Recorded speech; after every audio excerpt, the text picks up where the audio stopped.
Good morning students. हम पढ़ रहे हैं लेसन नंबर 13 इंश्योरेंस। आज हम पढ़ेंगे इंश्योरेंस एजेंट कि इंश्योरेंस एजेंट किसको कहते हैं, what do you mean by insurance agent, और इंश्योरेंस एजेंट से संबंधित आगे जो इंफॉर्मेशन हम देंगे।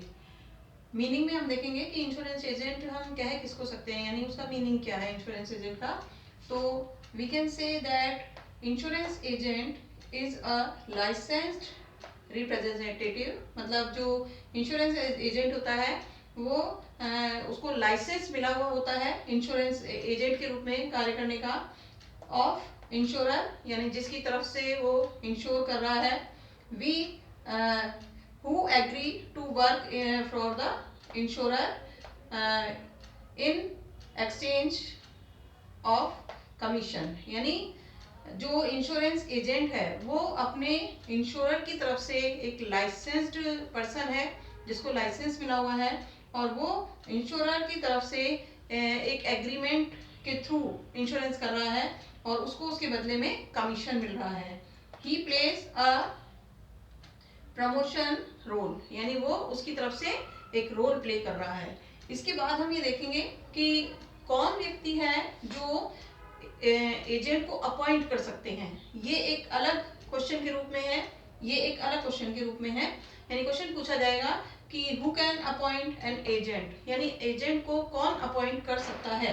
तो इसमें हम फर्स्ट देखेंगे ऑल एडल्ट पर्सन, यानी जितने भी एडल्ट पर्सन हैं वो अपनी ओर से या अपनी तरफ से किसी भी एजेंट को अपॉइंट कर सकते हैं। अब एडल्ट पर्सन का मीनिंग क्या है, भारत सरकार की जो हमारी व्यवस्था है उसके अंदर हमारे देश में जो लॉ बना हुआ है उस लॉ के अकॉर्डिंग 18 ईयर से अबव जितने भी लोग होते हैं, पर्सन होते हैं, वो सारे एडल्ट में आते हैं। और कोई भी एडल्ट पर्सन जो है वो किसी की भी तरफ से जो है एजेंट के रूप में काम कर सकता है, यानी कोई भी एडल्ट पर्सन अपने ओर से किसी भी पर्सन को एजेंट के रूप में अपॉइंट कर सकता है। सेकंड है all sound mind person. Sound mind person कौन है, यानी जो बिल्कुल स्वस्थ हो, जो किसी भी प्रकार से मानसिक रोगी ना हो। जैसे हम ये कहते हैं कि एक अनसाउंड माइंड कौन है, अनसाउंड माइंड वो पर्सन होता है जिसको किसी भी मेडिकल के द्वारा ये सर्टिफिकेट दिया जाता है कि ये पर्सन जो है वो पागल है, तो उसको हम अनसाउंड माइंड कहते हैं। तो कोई भी ऐसा पर्सन जो साउंड माइंड है, यानी जिसको पागल घोषित नहीं किया गया है, वो पर्सन भी अपनी ओर से किसी भी पर्सन को एजेंट नियुक्त कर सकता है। इसके बाद थर्ड है नेचुरल गार्जियन और वन ऑप्टेनेटेड बाय कोर्ट। अब गार्जियन कौन होते हैं, जैसे कि मान लीजिए किसी बच्चे के पेरेंट्स जो है वो एक्सीडेंट में डेथ हो गई और बच्चा जो है 18 ईयर से कम है, तो ऐसी कंडीशन में उसकी जो प्रॉपर्टी है या उसकी तरफ से कोई भी डिसीजन लेने का जो अधिकार है वो आपके गार्जियन को दे दिया जाता है, किसी एक ऐसे पर्सन को दे दिया जाता है जो उसकी तरफ से कोई भी डिसीजन ले सकता है। तो ऐसे गार्जियन, यानी कोई नेचुरल गार्जियन जो किसी भी तरफ से गार्जियन है, वो गार्जियन जो है वो अपनी तरफ से किसी भी पर्सन को एक एजेंट के रूप में अपॉइंट कर सकता है। लास्ट है आपके एनी कॉर्पोरेट बॉडी और कंपनी। फिर कोई भी कॉर्पोरेट बॉडी हो या कोई भी कंपनी हो, वो भी अपनी तरफ से एजेंट अपॉइंट कर सकती है। तो who can appoint an agent, इसके हमने 4 पॉइंट देख लिए। एक तो वो एडल्ट पर्सन होना चाहिए, दूसरा वो साउंड माइंड होना चाहिए, इसके बाद थर्ड वो नेचुरल गार्डियन भी हो सकता है, और फोर्थ है आपके कोई भी कॉर्पोरेट सेक्टर या कोई भी कंपनी। तो हम यही देखते हैं कि चाहे वो इंश्योरेंस सेक्टर में LIC हो या GIC हो, जो भी इंश्योरेंस कंपनीज हैं वो अपनी तरफ से कंपनी की तरफ से किसी न किसी पर्सन को एज ए एजेंट अपॉइंट करती हैं, जो एजेंसी के रूप में लोगों को इंश्योर करने का कार्य करता है। तो ये अपना जो क्वेश्चन है ये 4 मार्क्स का क्वेश्चन आता है कई बार बोर्ड में, तो हम इसको 4 मार्क्स के क्वेश्चन के अकॉर्डिंग देखेंगे। इसके बाद अब ये है हु कैन बी एजेंट। यहाँ तो था who can appoint an agent, कौन तो अपॉइंट कर सकता है, और यहाँ है कि एजेंट कौन बन सकता है, यानी कौन सा व्यक्ति जो है वो एजेंट के रूप में कार्य कर सकता है। तो any person who is authorised to act, यानी हमारा जो एक्ट है उसके अकॉर्डिंग किसी भी पर्सन को अगर ऑथोराइज किया गया है कि वो एजेंट के रूप में काम कर सकता है, तो ये कोई भी पर्सन जो है जो ऑथोराइज्ड है एजेंट के रूप में एक्ट के थ्रू, वो एजेंट के रूप में काम कर सकता है, यानी वो एजेंट बन सकता है। सेकंड है, it is not necessary that he should have contract capacity.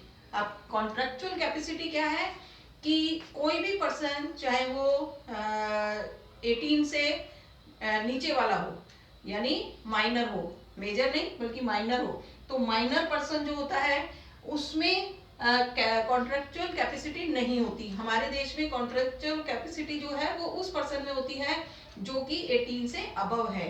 तो यहाँ पर यही कहा जा रहा है कि एजेंट कौन बन सकता है, तो इट इज नॉट नेसेसरी, ये जरूरी नहीं है that he should have contractual capacity, यानी उसमें कोई जरूरी नहीं है कि कॉन्ट्रैक्ट करने की कैपेसिटी हो।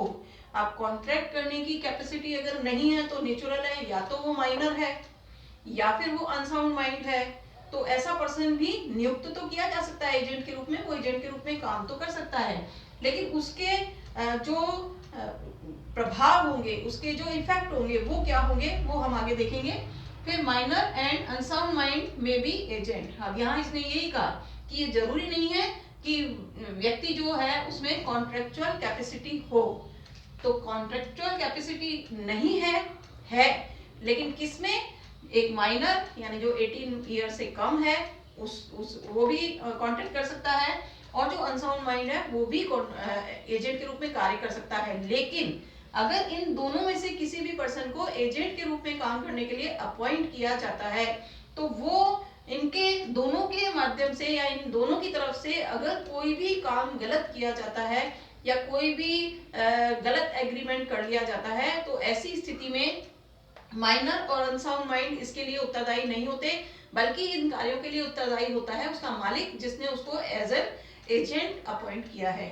तो ये हम यहाँ पर लास्ट में ये देखेंगे कि माइनर और अनसाउंड माइंड को एजेंट तो बनाया जा सकता है, लेकिन वो दोनों ही पर्सन ऐसे होते हैं जो अपने द्वारा की गई कार्यवाही के लिए या किसी भी कॉन्ट्रैक्ट के लिए पर्सनली उत्तरदायी नहीं होते।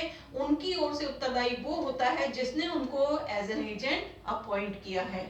इसके बाद हम ये देखेंगे, ये भी एक 2 नंबर का क्वेश्चन है बोर्ड के हिसाब से। इसके बाद हम देखेंगे difference between agent and servant.